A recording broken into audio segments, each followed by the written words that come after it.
Hello sir. हां बोला. हां सर, मी ही काही आहेत ना एकतर व्यक्तिचित्रणामध्ये एक एक सेल्फ पोर्ट्रेट आणि इतरांचं काढलेलं ह्याच्यात तर अवघड कोणतं आहे हे एक मला हे करायचं आहे की म्हणजे स्वतःला हे करणं जास्ती की एकतर म्हणजे तुमच्यासाठी कायच अवघड नाही तरी पण एक ज्याला कॉम्प्लेक्स म्हणता येईल असं. हां आता व्यक्तिचित्र हा जो प्रकार आहे, हां सर. जर एखादा पोर्ट्रेट पेंटर आहे किंवा कुठलाही व्यक्तिचित्रण करणारा आर्टिस्ट आहे, हां तो व्यक्तिचित्र करतो किंवा त्याला करावंसं वाटतं, या दोन बाबीमध्ये तो करतोय म्हटल्यानंतर काही जण पोर्ट्रेट करून घेतात, हो बरोबर. हो खूप वेळा पोर्ट्रेट आपल्याकडे भारतामध्ये तरी अनेकांना आपलं पोर्ट्रेट जिवंत असण्यापेक्षा नंतर करून गेलेल्यांची करून घ्यायला हो आवडतं. कमिशन सारखं. हो अशा प्रकारचा विचार जरी नसला होय. तरी सहसा तशी पोर्ट्रेट करून घेतात काही जण. हो हो हा मग काही जण उपलब्ध असलेल्या पोर्ट्रेट वरून फोटो करून घेतात, पेंटिंग करून घेतात, किंवा चांगला फोटो आहे म्हणून त्याचं सुद्धा पोर्ट्रेट करून घेतात. म्हणजे फोटो चांगला असल्यानंतर सुद्धा ह्याचं पेंटिंग फार छान होईल अशा प्रकारचे काम करून घेणाऱ्यामध्ये भावना असते. तर या ठिकाणी काय होतं की दुसरा कोणीतरी कारण ठरतो आणि तो पोर्ट्रेट आर्टिस्ट पोर्ट्रेट पेंटिंग करतो. ज्याला पोर्ट्रेट करतच नाही त्याला कोणी त्याच्याकडे जात नाही की आम्हाला पोर्ट्रेट करून पाहिजे, बरोबर. तर हा झाला प्रोफेशनली व्यावसायिक बाजू झाली. हो कमिशन सारखं. होय बरोबर. परंतु खूप वेळा जो खरोखरच पोर्ट्रेट आर्टिस्ट किंवा पोर्ट्रेट या पेंटिंग वरती रुची असलेली जी व्यक्ती असते ना, त्याला काही व्यक्तींना पाहिल्यानंतर त्याचं पोर्ट्रेट करावंसं वाटतं. आता हौशी जे असतात त्यांना चांगला फोटो मिळाला तरी पोर्ट्रेट करावंसं वाटतं, रांगोळी काढावंसं वाटतं. परंतु जो पोर्ट्रेट पेंटर म्हणून प्रोफेशनली त्या विषयात रुची ठेवतो त्याला एखाद्या व्यक्तीकडे पाहिल्यानंतर त्यांचं पोर्ट्रेट करावंसं वाटतं. आता याच्यात दोन भाग आहेत. एक तर ही व्यक्ती प्रसिद्ध आहे म्हणून त्याचं पोर्ट्रेट सिटिंग करून घ्यावंसं वाटणं, किंवा त्या माणसाचं कॅरेक्टर किंवा त्याच्या चेहऱ्यावर असलेली लाइटिंग म्हणा किंवा त्याची बॉडी लँग्वेज असं अनेक कारणांनी आर्टिस्टला त्या व्यक्तीचं पोर्ट्रेट करावंसं वाटतं. लक्षात. आता या अनेक कारणांनी जे काही होत असतं ना त्यामध्ये आर्टिस्टला पोर्ट्रेट एखाद्या व्यक्तीचं करावंसं वाटणं ही व्यक्ती चित्रकाराची खरी ओळख असते. बरं. परंतु पोर्ट्रेट फोटोवरून करणं म्हणजे ते एक फ्रिक्शन ऑफ सेकंड किंवा काय जो आहे त्याच्यातून एक चांगला इमेज तयार झाला आणि त्याचं पोर्ट्रेट केलं. परंतु आर्टिस्ट ज्यावेळी समोर व्यक्तीला बसवत असतो ना त्यावेळी 1.5 तास 2 तास 2 दिवस 4 दिवस काय असेल ते असेल, परंतु त्या व्यक्ती बरोबरचं साहचर्य त्या ठिकाणी त्या चित्राला कारण ठरलेलं असतं आणि त्याचं ते एकंदरीत स्वरूप त्या पोर्ट्रेट मध्ये उतरलेलं असतं, म्हणजेच व्यक्तिमत्व. बरोबर.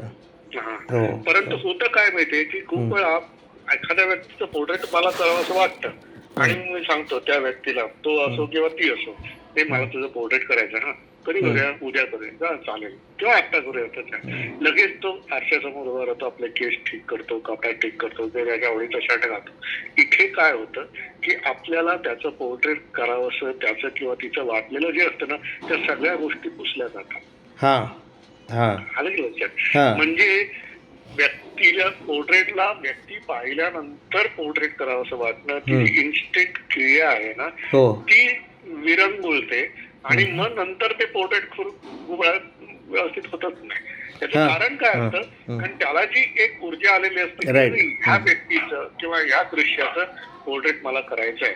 दृश्य हा शब्द वापरला एवढ्यासाठी की तो सहज बघता त्याला जाणवलेला आहे.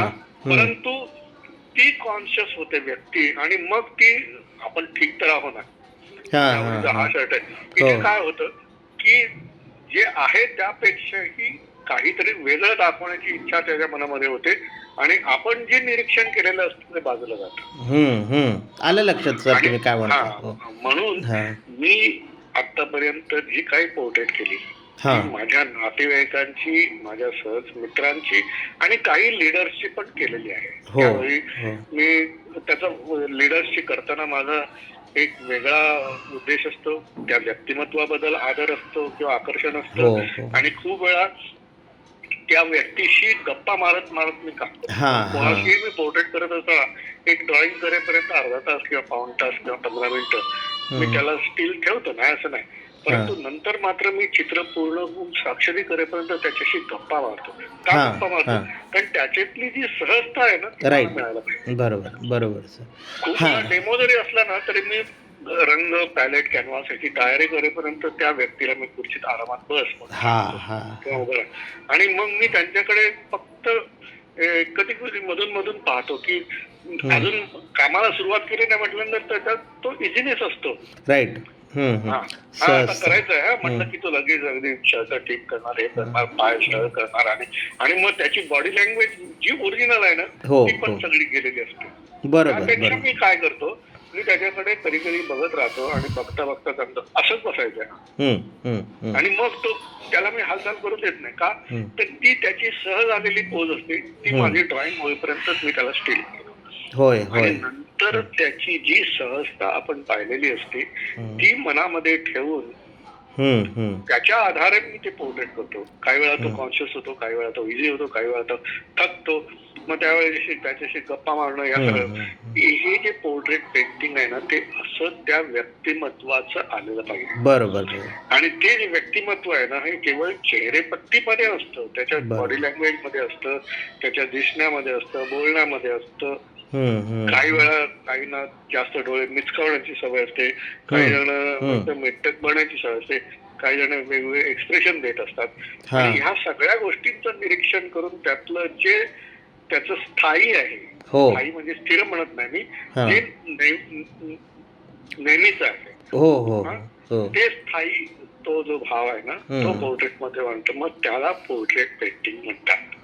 आणि म्हणून मी जास्त जी पोर्ट्रेट केलेली आहे ती अशी माझ्या नातेवाईकांची जवळपास म्हणजे ते फक्त ते म्हणजे जर मी याला असं हे करणं म्हणजे फक्त ते वरवरचं नाहीये तर ऍक्च्युली तो एक संवादच आहे एक प्रकारे, किंवा तुम्ही थोडं म्हणजे त्याला एक्सरे सारखंच आहे की तुम्ही पलीकडचं पण बघताय, जेवढं दिसतंय तेवढं नाहीये ते है ना.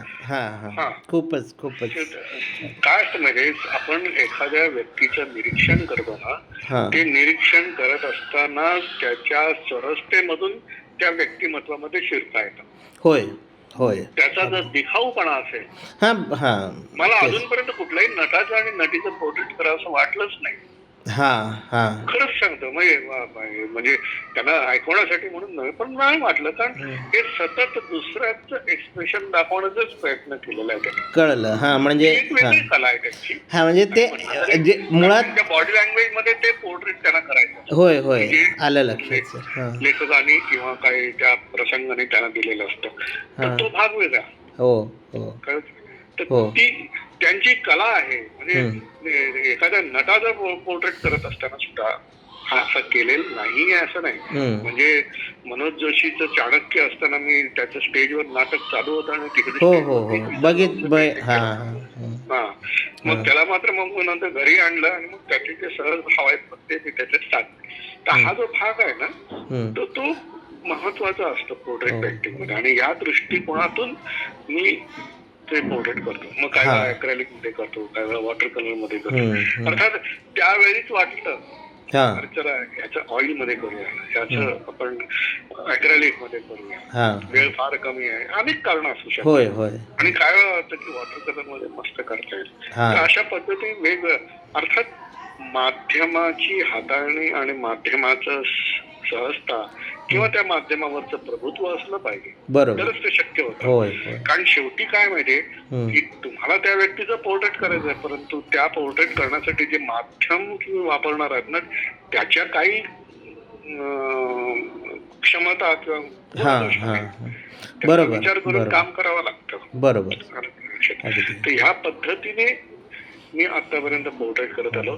बाकी प्रोफेशनली ज्या कराव्या लागतात, एक गोष्ट तुम्हाला सांगतो की काम प्रोफेशनल असो किंवा स्वयंप्रेरित असो, ते एकदा पूर्ण झालं ना हां की ते मग ते हिस्ट्रीमध्ये जाऊन पडणार आहे. हां सर. आणि त्यावेळी तुमच्याकडे ते एक फाईन आर्ट म्हणूनच बघितलं जाणार. बरोबर बरोबर. आणि हे हां हां त्यामुळे प्रोफेशनलिझम मध्ये सुद्धा तुम्ही फाईननेस कसा आणता याच्यावरती तुमच्या बरोबर आहे. कलाची परीक्षा असते. बरोबर सर. म्हणजे रेम्ब्रांडनी त्याच्या पत्नीचं केलेलं एक नुसतं स्केच आहे. होय होय. ते असं पाण्यामध्ये उतरता असं ते तर ते स्केच आहे. हे खरं म्हणजे काय काय ऑर्डर वर्क नाहीये त्याचं. परंतु नाईट वॉच असेल किंवा कुठल्या तरी पोपचं केलेलं असेल, ऑपरेशनच्या टेबलावर ही सगळी जी पेंटिंग आहे ही म्हटलं तर तशी प्रोफेशनल आहे. कमिशन आहे करून घेतलेली आहे किंवा कोणासाठी ते करावीशी वाटली असेल. परंतु आज आपण त्याचा स्टडी करत असताना रेम्ब्रांडचं वर्क म्हणून आपण स्टडी करतो. म्हणजे काय की त्यातला जो फाईननेस आहे, त्याची जी तपश्चर्या आहे याचा आपण अभ्यास करत असतो. अगदी. त्यामुळे प्रोफेशनली केलेली कामं सुद्धा, कमिशन वर्क केलेली कामं सुद्धा आणि तुम्ही तुमच्या इच्छेने केलेली कामं त्याच्यामध्ये जरी फरक असला तरी नंतरच्या काळात त्याच्यामध्ये अगदी जमीन आसमानाचा अंतर खाता कामा नये. बरोबर. याच्यामध्ये त्या कलाकाराची एकंदरीत पात्रता, क्षमता किंवा त्याची उंची कळून येत असते. बरोबर सर. अगदी. तर ह्या पोर्ट्रेट पेंटिंग कडे मी बघत असताना असं पाहत असतो. परंतु तुम्ही जर काही तुम्ही विचारलेला प्रश्न आणि मी मात्र बोलत चाललो. नाही सर, मी म्हणजे ऍक्च्युली ना जे आहे ना ते याच्यातूनच मला मिळणार आहे. तुम्ही जे म्हणताय ना अगदीच. आणि हे आहे ना थँक्यू. मला आणखीन म्हणजे याला फक्त एक छोटासा जोड प्रश्नच येतोय की जो मला म्हणजे मी इंटरेस्टेड पण आहे खूप याच्यात की सेल्फ पोर्ट्रेट जर मी करतोय तुम्ही आणि इतरांचं करतो, या दोघांमध्ये ना एकतर म्हणजे आपण समोरच्याबद्दल बोललो, आता स्वतःचं एक म्हणजे आत्मनिरीक्षण पर आहे ना ते, तर ह्या दोघांमध्ये सर तुम्ही कसं कोणाला कॉम्प्लेक्स म्हणाल त्याच्याबद्दल मला स्वतःलाच एक जिज्ञासा आहे. नाही आलं लक्षात. काय आहे सेल्फ पोर्ट्रेट हा शब्द उच्चारला की आपल्याला सर्वात पहिल्यांदा दिसतो तो रेम्ब्रांड. होय अत्यंत तरुण असताना अगदी एव्हरी स्टेजेस सेल्फ पोर्ट्रेट केले. आणि कुठली सेल्फ पोर्ट्रेट ही कमिशन वर्क नाही, ही स्व इच्छेने केलेली आहे. आता सेल्फ पोर्ट्रेटचा दुसरा पार्ट तुम्हाला सांगतो की तसं पाहायला गेलं तर जेवढे पण आर्टिस्ट किंवा स्कल्प्टर झालेत ना, या सगळ्यांनी आपापले नाही म्हटले तरी सेल्फ पोर्ट्रेट शिल्पामध्ये असो किंवा पेंटिंग मध्ये, जास्त पेंटिंग मध्ये हे सगळ्या आर्टिस्टांनी केलेली आहे. अगदी म्हणजे त्याच्यात ऍबस्ट्रॅक्ट आर्टिस्ट सगळ्यांनी यांनी सगळ्यांनी स्वतःची सेल्फ पोर्ट्रेट केलेली आहे. आता याची कारणं वेगवेगळी असू शकतात. आता उदाहरणार्थ ज्यांना मी सांगतो ना की तुम्हाला ड्रॉइंगचा अभ्यास करायचा असेल ना तर फक्त मॉडेल वरून करा, स्टील लाईफ करायचं असेल तर समोर मांडून करा, स्केचिंग करायचं असेल तर आउटडोअरला जाऊन लाईफ मधून करा. हे का सांगत असतो तर ते तुम्हाला जमलं पाहिजे आणि जे नंतर सहज बदलणार आहे. पण होतं काय माहितीये आपल्याकडे, विशेषतः आपल्याकडे आर्ट स्कूल मध्ये शिकायला गेल्यानंतर पोर्ट्रेट हा विषय असतो. त्याच्या व्यतिरिक्त करायचं असेल तर कॉलेजचं मॉडेल सोडलं तर मग मित्रांमध्ये घरातल्या परिवारातल्या मेंबर्सना बसवून काम करायचे. पण काय असतं जेव्हा समोर बसवून एखाद्याचं काम करतो ना तेव्हा ते स्टील लाईफ नसतं, ते लाईफच असतं. आणि आपल्याला मात्र एक अभिमान असतो की मी समोरच्याचं पोर्ट्रेट करतोय, मी तुझं पेंटिंग करतोय. पण तो तुझ्यासाठी अर्धा तास, पाऊण तास, 1 तास, 1.5 तास किंवा 1 दिवस 2 दिवस देतोय ना. त्याचा पण इन्व्हॉल्वमेंट आहे. त्याचा विचार करणार हा भाग असल्यामुळे विशेषतः स्टुडंट लाईफ मध्ये नंतर कोणी बसायला तयार होत नाही तेवढ्यासाठी, कारण त्यांना वेळ नसतो. आणि दुसरी गोष्ट त्यांनी 1 तास 1.5 तासानंतर केलेलं ते चित्र ते पण चांगलं असेल. अनेक विद्यार्थ्यांनी बरोबर एका विद्यार्थिनीला सांगितलं त्यावेळेस विद्यार्थिनी म्हणाली मी जेव्हा पहिल्यांदा स्केचिंग करायला लागले तर जो तो येऊन उभं राहायचा आणि नंतर स्केचिंगला मी काही दिवसांनी बघतो तर मी दिसले की ते पळायचे सगळे म्हणे. तर म्हणून मी ते एकाला धरलं, अरे तू आता उभा राहत नाही, एवढा वेळा आम्ही बरायचं आणि ते आमच्या दिसतच नाही कशा. हा सांगण्याचा मुद्दा असा की पोर्ट्रेट करणाऱ्या व्यक्तीनं लक्षात ठेवलं पाहिजे की माझं जे आता चित्र तयार होत आहे ना त्याच्यामध्ये 50% किंवा तुम्ही द्याल त्या पर्सेंटेज मध्ये त्याचं सुद्धा तेवढंच कॉन्ट्रीब्युशन आहे. राईट. आपल्याकडे कधीही मॉडेल बसणाऱ्या मॉडेलची आपण परिचय कधी करूनच देत नाही. आपण तो काय बसलाय असं बसतो. परंतु अमेरिकेसारख्या ठिकाणी गेल्यानंतर मी कॉन्फरन्स मध्ये बघितलंय किंवा तुम्ही रिचर्ड स्मिथची ज्या प्रसिद्ध त्याची जी व्हिडिओ आहे ती बघितल्यानंतर तो पहिल्यांदा त्या मॉडेलचा परिचय करून देतो सगळ्यांना की he is giving time. Right. तर हा जो भाग आहे कर्टसीचा भाग मोठा आहे आणि हे म्हणजे ऍक्च्युली हे काय म्हणतात ना अंडरलाईन झालंच नाहीये हे फारच आपल्याकडे नाही. आपल्याकडे तशी भावनाच नाहीये ना. Right right. हेल्प करणारा हेल्प कर राईट राईट. बसू दे काढून दे.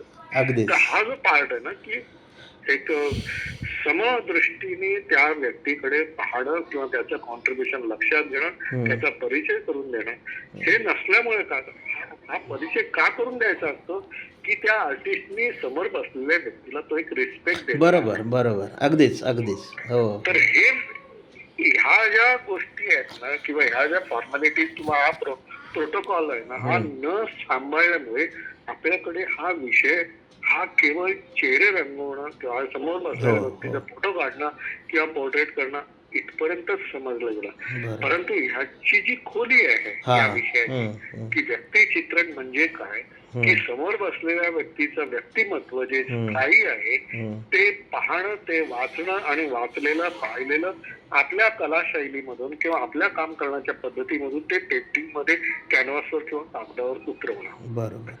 तर ही जी संपूर्ण घटना आहे ना दॅट इज पोर्ट्रेट पेंटिंग. बरोबर बरोबर. त्यावेळी एखादा साहित्यिक सुद्धा किंवा एक व्यक्तिचित्र वर्णन करायला लागतो त्यावेळी आपल्याला त्या डोळ्यासमोर उभं राहतं. चितळे मास्तरांचं वर्णन केल्यानंतर चितळे मास्तर बोलतात डोळ्यासमोर उभं राहतं. हो अगदी अगदी. सगळेच ते कॅरेक्टर्स काम तर आपल्याला ह्याच्यात पण करायचं आहे ना. अगदी. ते कधी आर्ट स्कूल मध्ये सांगितलेलं आहे डोळा कुठे सकलाय कान कुठे सकलाय किती काम करायला पाहिजे कसं प्रोफेशन ह्या सगळ्या गोष्टी शिकवल्या जातात. परंतु डिप्लोमा येईपर्यंत ह्या पोर्ट्रेट पेंटिंगचं खरं महत्व काय आहे हे सांगितलंच जात नाही. कारण विद्यार्थी असाइनमेंट सबमिशन करण्यासाठी किंवा आपली एक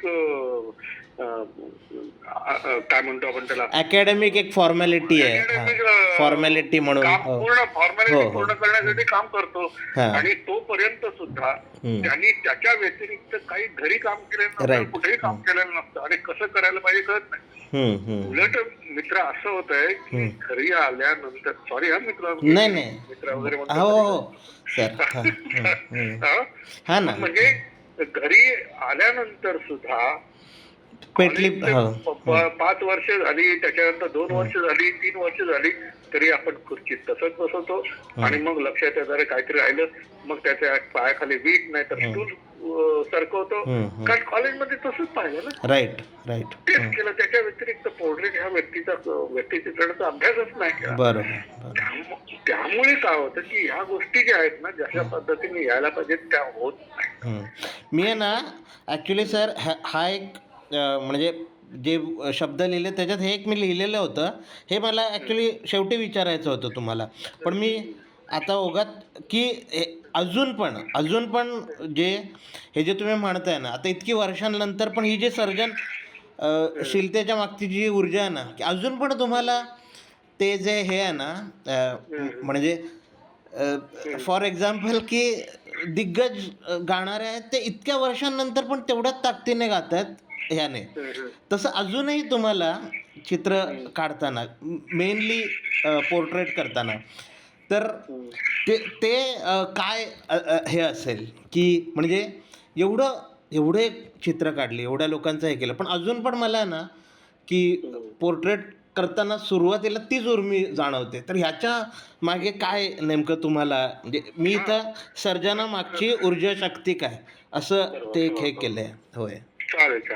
आणि तुम्हाला सांगतो की तो सेल्फ पोर्ट्रेटचा पार्ट राहून जाईल की मग अशा वेळी त्या विद्यार्थ्यांना मी सांगत असे की तुम्ही स्वतः बसा ना आरशासमोर 2 आरसे वापरले तर तुम्ही किंवा 3 आरसे वापरले तर तुम्हाला तुमचं स्वतःच तिन्ही बाजूने बरोबर करता येतं. बरोबर त्यामुळे वेगवेगळ्या अँगल मध्ये तुमचा स्टडी होऊ शकतो.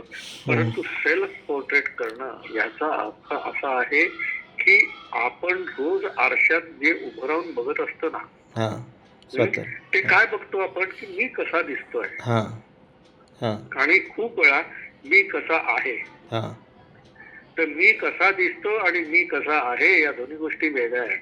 हा मी कसा दिसतो याच्यासाठी आरशात जे दिसतंय ते, हा आणि मी कसा आहे ते आपल्याला माहित आहे ते, हा या दोन गोष्टी एकत्र होऊन पोर्ट्रेट जेव्हा आपण करतो तेव्हा ते सेल्फ पोर्ट्रेट असतं. आणि ते सेल्फ पोर्ट्रेट अनेक वेळा वेगवेगळ्या पद्धतीने आपल्याला ते साकार करता वा येतं. त्यामुळे सेल्फ पोर्ट्रेट करण्यामध्ये महत्वाचा पार्ट हाच असतो की मी कसा दिसतोय. त्याला वेगळे वेगळे कारण आहेत. काच दाढी कापली आहे, आज दाढी ठेवली आहे, हे वगैरे, आज हा शर्ट आहे, आज हे लाइटिंग आहे, ही बॅकग्राऊंड आहे, असं काही असू शकतं.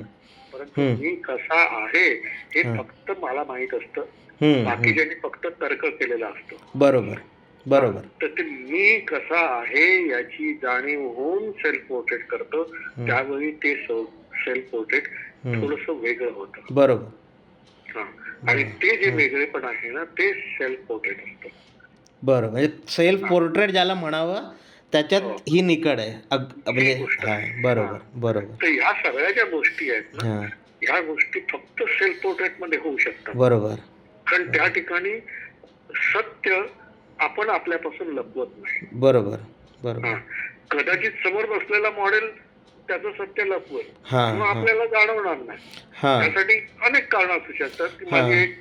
आणि अगदीच ढोबळ आपण असं म्हटलं की कोणीच कोणाला ओळखू शकत नाही जेवढं स्वतःला ओळखू शकतो. म्हणजे अगदीच म्हणजे म्हणून सेल्फ पोर्ट्रेट पण मध्ये मध्ये आर्टिस्टने करत राहायला. बरोबर बरोबर. तर हे जे आहे सेल्फ पोर्ट्रेट ह्या पद्धतीने जेव्हा होत असतं, म्हणून रेम्ब्रांडनी त्याची वेगवेगळ्या वयाची वेगवेगळ्या लाइटिंग मध्ये आणि वेगवेगळ्या स्वतःची सेल्फ पोर्ट्रेट केलेली आहेत. म्हणजे त्यांनी स्केचिंग पण केली आहेत, ड्रॉइंग पण केले आहेत आणि पेंटिंग पण केलेली आहेत. आणि ही इतक्या प्रमाणात आहेत किंवा इतकी प्रभावशाली आहेत, कदाचित संख्येने आणखीन कोणीतरी दुसरा असू शकतो, परंतु प्रभावशाली आहेत ती रेम्ब्रांडची आहे. सेल्फ पोर्ट्रेट म्हटल्यानंतर आपल्याला रेम्ब्रांड लगेच होते की रेम्ब्रांड. असा सगळा हा प्रकार सेल्फ पोर्ट्रेट. बरोबर बरोबर. आणि सर अजून पण एक म्हणजे ते कॉम्प्लेक्स हा जर शब्द मी म्हटला, म्हणजे खरंच असं काही आहे का की ह्या दोघांमध्ये जर, म्हणजे मी अगदीच तुम्हाला डिफाईन करायला सांगत नाही आहे की या दोघांमध्ये कुठलं कॉम्प्लेक्स वाटतंय, पण असं काही आहे का प्रकार की की नाही या दोन्ही प्रोसेस सारख्याच आहेत बाबा? नाही म्हणजे जसं नाही काय आहे की प्रत्येक पोर्ट्रेटला वेगवेगळे चॅलेंजेस असतात. म्हणजे प्रोफेशनल कमिशन वर्क असतं, त्याला वेगळं चॅलेंज असतं. नंतर मग आपण कोणाचं तरी करावं असं वाटतं आणि मग करायला बसतो, त्याला वेगळं चॅलेंज असतं. आणि सेल्फ पोर्ट्रेट करताना त्याचं एक वेगळं चॅलेंज असतं. होतं काय की समोर बसलेल्या व्यक्ती किती वेळ देतात त्यावर पण अवलंबून असतं, आणि आपण सेल्फ पोर्ट्रेट करण्यासाठी किती वेळ देतो. गोष्ट अशी असते की मी मगाशी म्हटलं ना मी कसा आहे, ही जी गोष्ट आहे ना ही मनातली असते. आणि मन इतकं द्रुतगतीने चंचल असतं, तर सेल्फ पोर्ट्रेटला जास्त वेळ देता येत नाही. म्हणजे माझं पोर्ट्रेट समोरच्याचं आज नाही झालं, उद्या वेळ देईन, अनेक कारण असू शकतात. सेल्फ पोर्ट्रेट आज मी अर्धा केला, उद्या बाकी करेन, उद्या तुम्हाला सेल्फ पोर्ट्रेट करावं असं वाटेल असं नाही. बरोबर बरोबर. हे सेल्फ पोर्ट्रेटच्या बाबतीत चॅलेंज आहे. त्यामुळे इतर समोर बसलेल्या व्यक्तीचं करण्यापेक्षाही सेल्फ पोर्ट्रेट हे चॅलेंजिंग आहे. आणि कारण माझं पोर्ट्रेट करावं असं वाटणं ते विशिष्ट आरशामध्ये बघितल्यानंतरच कळणार, पण त्या आरशात बघताना मला जे जाणवलेलं असतं ते मात्र उद्या परत आरशासमोर असताना राहत नाही. बरोबर बरोबर. तर कारण ते मी माझं ओळखलेलं असतं. बरोबर. आणि ती गोष्ट विरली किंवा थंड झाली की नंतर मग त्या पोर्ट्रेट मध्ये तो चार्म राहत नाही. म्हणून ते चॅलेंजिंग पण असतं आणि कमी वेळाचं असतं, त्याला वेळ जास्त मिळता येत नाही. बरोबर. माझा अनुभव आहे. हां. बाकी नाही नाही, हे आहे ना सर, म्हणजे अगेन आम्ही तर कोणीच नाही आहोत, पण तुमच्याकडून हे आहे ना, कारण हे जेवढं जर मी ज्यांना ग्रेट आपण म्हणतो ना, तर त्यांना पण हेच आहे की सेल्फ हे जास्ती अवघड आहे, कॉम्प्लेक्स ज्याला म्हटलं ना. कारण इतरांना काय म्हणतात ना, एक्सरे करणं सोपं आहे, स्वतः वेळेला जास्ती वेळ हे करणं जास्ती हे आहे, म्हणजे हे अगदीच. हां, थँक्यू. आणखीन सर, आणि हे मन पण जे आहे ना सर, माझ्या म्हणजे एकूणच जो माझा विषय आहे ना, मी माइंड ऑफ ॲन आर्टिस्टचंच घेतलेलं आहे ह्याच्यात. आणि हा पण एक जनरलच तुमच्या जवळचा विषय हे असेल प्रश्न, की पोर्ट्रेट हा जो प्रकरण आहे ना, हे म्हणजे ज्याला आपण अभिजात ह्याच्यामध्ये म्हणू किंवा ह्याच्यात, की मॉडर्न ह्याच्यामध्ये पोर्ट्रेटची जी ग्रॅव्हिटी किंवा त्याची जी उंची आहे ना, त्याला एकतर म्हणजे तेवढ्या रेम्ब्रांतला कोणी हेच बोलूच शकत नाही, म्हणजे ते त्याच्या ग्रेटनेसबद्दल कोणी क्वेश्चन करू शकत नाही किंवा तशा प्रकारचं काम घडलं तर. पण एकूणच व्यक्तिचित्रण हे कितीही उच्च ह्याचं असलं ना, पण त्याला एक कला ह्याच्यामध्ये आहे ना, एक मॉडर्न आर्टमध्ये दुय्यम स्थान आहे का, त्याला कमी बघितलं गेलं आहे का, हे एक मला एक असं हे वाटतं. माझ्यासाठी नाही आहे, माझ्यासाठी म्हणजे इधर हे दोन्ही इक्वली इम्पॉर्टंट आहेत, किंवा पोर्ट्रेचर जर तुम्ही जास्त पॅशनेटली जास्त हार्टफुली करताय तर ते तर उलट जास्ती हे आहे, मला पण वाटतं. तर ह्या दोघांमध्ये तुम्हाला असं वाटतं की पोर्ट्रेट आर्टवर असं थोडंसं कमी प्रतीचं असं एकूणच थोडंसं त्याच्यावर हे आहे, असं आहे का काही, की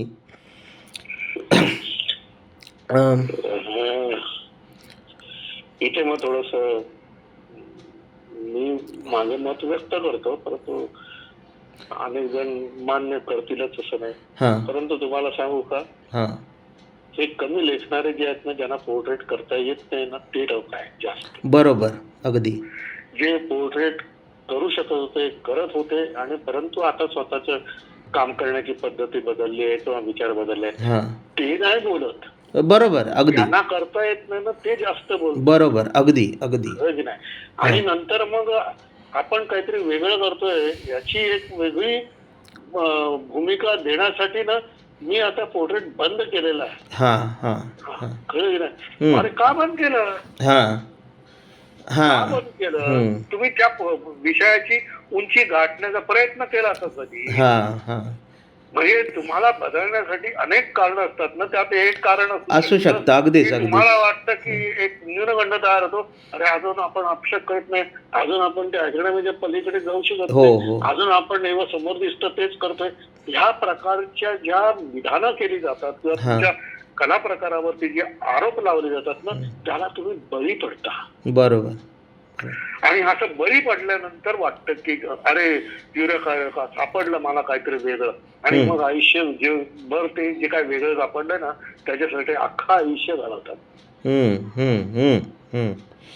त्यावेळी कधीही समोर व्यक्ती आल्यानंतर, ते व्यक्तिमत्व आवडल्यानंतर जी पोर्ट्रेट करणाऱ्याला एक ऊर्जा येऊन त्याचं पोर्ट्रेट करावं वाटतं. करत होता, पण आता तुम्हाला करावं वाटत नाही, कारण ही गोष्ट अशी आहे की आता तुम्ही करायला गेला तरी येणार नाही. मी एकेकाळी छान पोर्ट्रेट करत होतो, पण आज करत नाही पेक्षा आज करता येत नाही. स्थिती खरी आहे. याचं कारण आहे, तुम्हाला सांगतो की पोर्ट्रेट कसं असलं पाहिजे हे कळत असतं, पण करता येणं सवय नसेल तर निघून जातं. म्हणजे एक प्रकारची जी पॉवर तुम्ही मिळवलेली ती तुम्ही गमवली, घालवून बसलात का, तर तुम्ही ते रोज ज्याला हे करायला पाहिजे अर्चा पूजा अर्चा, ते तुम्ही घालवून बसलात. ते हळूहळू तुमचं निघून जाणार, ती जे तुम्ही अचीव केलेलं होतं.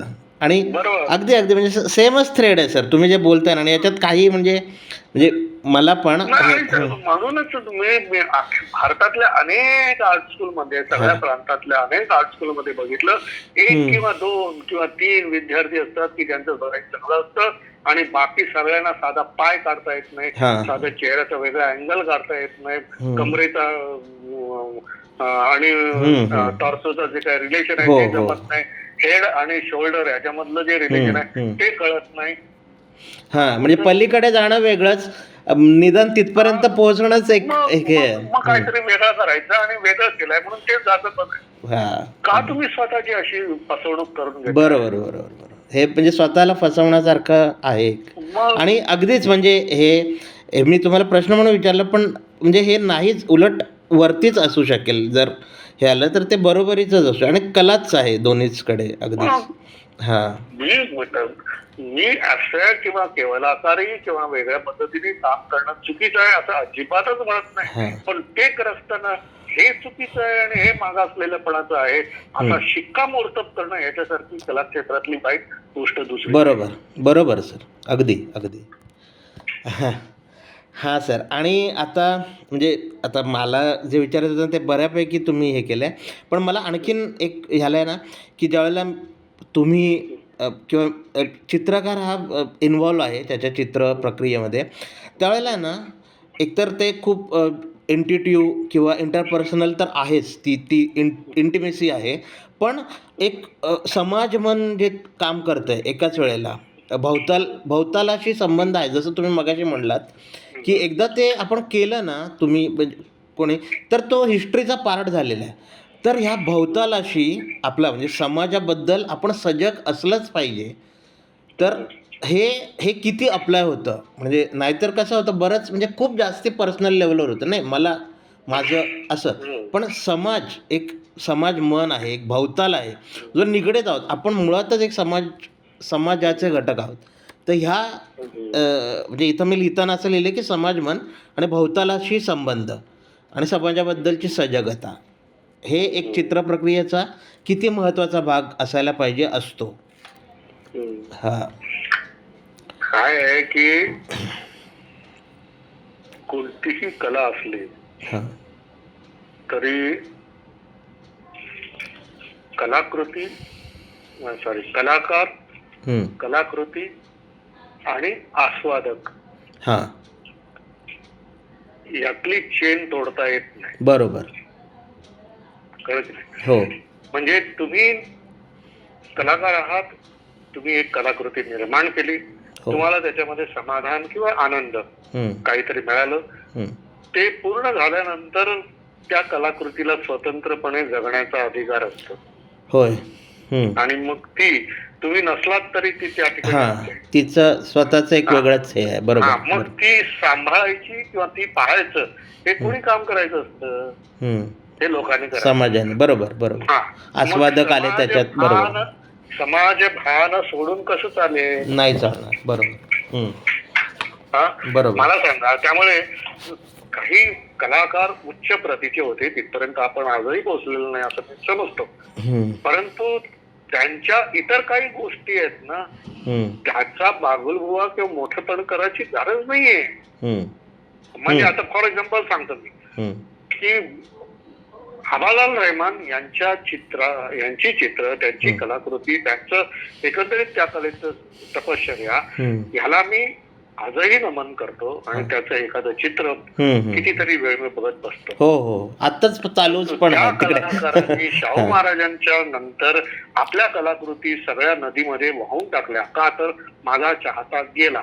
करण्याचा अधिकार आहे का? म्हणजे एखाद्याने मी आता नसणार किंवा माझा पोशिंदा नाहीये त्यामुळे माझ्या मुलांना आता मी जिवंत ठेवणार नाही असं म्हणण्यासारखं आहे की नाही? त्यामुळे कलाकृतीला स्वतंत्रपणे जगण्याचा अधिकार असतो, तो हिरावून घेण्याचा अधिकार त्या कलाकाराला नसतो. आपल्या म्हणजे निर्मात्याला पण नाहीये त्याचं. नाहीये. म्हणजे हे मला सांगायचं आहे. बरोबर की नाही? बरोबर सर, बरोबर. म्हणजे कला एकदा निर्मिती झाली की तिचं एक स्वतःचा प्रारब्ध आहे, तिचं एक स्वतःच. हे मला नाही पटत. कोणी कितीही सांगितलं तरी नाही पटत. कारण मला हे म्हणायचं आहे की हे तू केलं, नुकसान केलंस, कला क्षेत्राचं नुकसान केलं. बरोबर. तर असं असता कामा नये. तेवढा त्या कलाकृतीला स्वतंत्रपणे जगण्याचा आणि आपला विचार किंवा आपली जी काय तपश्चर्या आहे हे दाखवण्याचा त्याला अधिकार आहे. त्या बरोबर. तुम्ही कसा तो हिरावून घेतला? हो. हे म्हणजे माझ्यावर अन्याय झाले. म्हणजे आता काही उदाहरणं आपण बघतो ना की मरायच्या अगोदर आपल्या पोरांना विहिरीत ढकलतात आणि नंतर आत्महत्या करतात. हे असं नाही म्हणजे नाही ही संकुचितता आहे. बरोबर बरोबर. तुम्ही नाही आहात त्याचे पोषक मग पोसणारे, ते नाहीये. त्यांना स्वतःच एक वेगळं स्वतःच हे आहे. तुम्ही हे जे आहे ना हे मी तेवढ्यासाठी सांगितलं की समाज भान ठेवणं हे कलाकाराचं कर्तव्य आहे. बरोबर. वा वा. आणि मी बॉदर करत नाही. मी माझ्या स्वांत सुखासाठी केलं होतं. याच्यासारखं दुसरा स्वार्थीपणा नाहीये. बरोबर. स्वांत सुख त्यालाच म्हणतात की जे मला सुख मिळालं ते इतरांना मिळावं अशा इच्छेने एखादी क्रिया तुमच्याकडून होते, त्याला स्वांत सुख म्हणतात. म्हणजे स्वांत स्व आनंद जो शेवटपर्यंत टिकणार आहे माझ्या नंतरही, त्याला सुख म्हणायचं. ते स्वांत सुख आहे. नाही तर ते फक्त मी माझ्यासाठी केलं आणि माझा इतरांशी काहीही संबंध नाही, त्याला स्वार्थ सुख म्हणतात. स्वार्थ. बरोबर. त्यामुळे स्वार्थ आणि स्वांत याच्यामध्ये जो फरक आहे ना तो ओळखला पाहिजे. अंतस्थ सुखाची जाणीव झालेली असते ती इतरांना पण द्यावीशी वाटणं. हे जसं भगवान बुद्धांना वाटलं होतं तसंच या ठिकाणी कलाकाराला मला जे अंतस्थ सुख जाणवलं या कला निर्मितीमध्ये ते चिरंतन या कलाकृतीच्या माध्यमातून इतरांनाही मिळाली पाहिजे अशा प्रकारची भावना ठेवणं किंवा ठेवून कलाकृती निर्माण करणं हे कलाकाराचं कर्तव्य आहे. तर हे समाजमन धिक्कारणं हे अधिक झाल्यामुळे आपल्याकडे इंडिव्हिज्युअल आर्ट डेव्हलपमेंट झाली. म्हणजे हा आर्टिस्ट त्याची वेगळी शैली, त्याचे वेगळे विचार, त्याची चित्र, परंतु सगळे कलाकार एकत्र येऊन एक कलाकृती निर्माण करणं म्हणजे कैलासचं टेम्पल असेल, अजंताची पेंटिंग असतील, आपल्याकडची मंदिरं असतील, कलेक्टिव्हली कलेक्टिव्हली काम एनर्जी काम करते. आज कला क्षेत्र गमावून बसलेलं आहे. कलेक्टिव्हली एक्झिबिशन करणं म्हणत नाही. एक कलेक्टिव्ह एनर्जी जिकडे लागते मग तिकडे सगळेजण एका डिरेक्शन मध्ये काम करतात. बरोबर सर. अगदी अगदी. त्यामुळे हे आता ऑलमोस्ट नाहीच झालेलं आहे. शिकवलं तर अजिबात जात नाही आणि जे कोणी शिकलेले आहेत ते याच्यावरती विचारच करत नाही. ही गोष्ट मी ललित कलेच्या मंचावरून सुद्धा मी बोललोय. त्याच्यानंतर माझ्याशी या विचार कोणी त्यावेळी बोलायला पण आला नाही. नेमकं तुम्हाला काय म्हणायचं? कारण अनुभवच नाही तर विचारणार काय प्रश्न? आणि म्हणूनच आपल्याकडे आता जी काही भित्तीचित्र होतात ती म्हणजे रोडच्या साईडला असतील, कुठे पुतळा असेल, काय असेल, ते सगळं निम्न दर्जाचं अशासाठी होत आहे की ज्या ठिकाणी अनेकांची ताकद लागते त्या ठिकाणी अनेक आर्टिस्ट एकत्र येण्याच्या ऐवजी फक्त लेबर एकत्र येतो आणि कलाकार फक्त एकटाच राहतोय. बरोबर बरोबर. अगदी अगदी. ठीक आहे. आणि हे आज पटलं म्हणून उद्या तयार होईल असं नाहीये. त्याला खूप तपश्चर्या लागते. खूप वर्ष लागतात. त्यामुळे कला ही आज इंडिव्हिज्युअलिटीमुळे एकापासून दुसऱ्याला दूर करणारी किंवा वेगळं करणारी आहे, परंतु कला ही अनेकांना जोडू शकते असं जे सामर्थ्य आहे ते आपण गमावून तर बसलेलं नाही ना, हा ज्याने त्यांनी स्वतःला प्रश्न विचारावा. आणि या प्रश्नाची उत्तरं मला अजूनही नाही मिळत मित्र. कारण खरोखर हा जेव्हा जेव्हा विषय मांडतो ना त्यावेळी सगळे चुप झालेले असतात. कारण त्यांना विचारता पण येत नाही आणि त्याचं समर्थन पण करता येत नाही. मुळात म्हणजे मला पण अजिबातच नाहीये हे तुम्हाला तुमच्याशी डिस्कस करणं इतकं. पण म्हणजे मी तेवढ्या याच्यात पण सर जे तुमची तळमळ आहे ना किंवा तुम्ही बोलू शकता अधिकारवाणीने एवढं, तर तेवढ्या ताकदीने कोणी बोललं पण पाहिजे ना. तेवढं ताकद समोरच्याला त्याने तेवढं म्हणजे जे आपण म्हणतो ना त्यांनी पण तेवढं काम केलेलं पाहिजे. ते जे तुमचं जे आत्ता मला म्हणजे आपण मला वाटतं 30-35 मिनिट बोलतोय सर. मी तुमचा बराच वेळ घेतला आहे. आणखीन थोडासा वेळ घेईन सर, ज्याला आपण समप म्हणतो ना. बरं नाही हरकत नाही सर. नवीन वर्षाच्या मी खरं काल तुम्हाला म्हणजे नवीन वर्ष होतं म्हणून मी नाही तुम्हाला हे केलं, पण थँक्यू. माझी तरी वर्षाची सुरुवात खूप चांगली झाली आहे तुमच्याशी बोलून मी. आणि ऑलमोस्ट तुम्ही सर 40 मिनिट मला दिलेत आणि मी ह्याला ना म्हणजे मी तुम्हाला सांगतो, मी ल्युसियन फ्रॉइड जो आहे त्याच्यावर काम करतो आहे. आपले शंकर पळशीकरांची म्हणजे ती मला सुरुवात आहे कॉलेजच्या काळापासूनच ना व्यक्तिचित्रणाच्या पलीकडचंच वाटतं त्यांचं ओव्हरऑलच, त्यांचा अप्रोच जो आहे ना तो. आणि म्हणजे आत्ताच्या काळात तुमच्या चित्रांकडे सर मी बघतो असं खूप आहे. आणि म्हणजे हे माझं हे असेल की आम्ही त्यावेळेला पण पोर्ट्रेट वगैरे खूप चांगलं होतं, पण ॲनिमेशन वगैरेमध्ये आणि चित्र काढणं ही आवडीची प्रक्रिया असल्यामुळे आम्ही चित्र काढतच होतो इतकी वर्ष. पण आता मी परत एकदा म्हणजे हे पण करतो आहे आणि अनायासे मला परत अभ्यास करण्याची वेळ आली. त्याच्यामुळे मी तुम्हाला म्हणजे कुठून मी तुमचा नंबर मिळवला आणि तुमचा वेळ घेतला आणि खूपच थँक्यू सर. तुम्ही हे केलं आणि मी भेटेन पण मी तुम्हाला आणि माझी चित्र दाखवेन. म्हणजे ते माझ्यासाठी खूप हे असेल. तुमचे जे काही 2 शब्द मला मिळतील. Thank you so much sir. Good night. शुभरात्री. Thank you very much.